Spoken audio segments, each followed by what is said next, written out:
তুমি আসবে বলে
কে?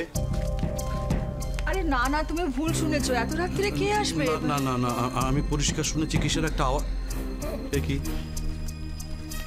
পিয়ালি, দরজাটা খোলা কেন? দরজা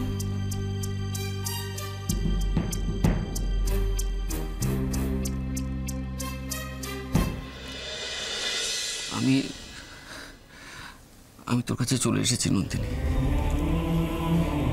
আর আমাদের কেউ আলাদা করতে পারবে না।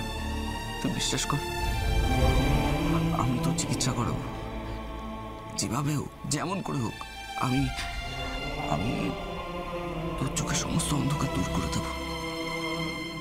তোর জীবনে আবার আলো ফিরে আসবে নন্দিনী। আমি তোকে এরকম ভাবে থাকতে দেবো না। তুই আমার সাথে চল। দাদু ভাই, বাহ, অসাধারণ।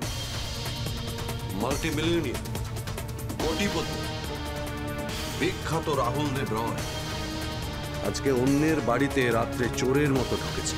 চমৎকার। বাবা, বাবা আমি তুই একটাও কথা বলবি না নন্দিনী। বাবা, আপনি আমাকে যা বলার বলুন, নন্দিনীকে কিছু বলবেন না। ওর কোনো দোষ নেই, সব দোষ আমার। আলবাত সব দোষ তোমার। তোমার লজ্জা করে না এভাবে? না করলো না। আমি নন্দিনীর জন্য সব করতে পারি। এই পৃথিবীটা তছনছ করে দিতে পারি, লন্ডভন্ড করে দিতে পারি। কেউ আমাদের আলাদা করতে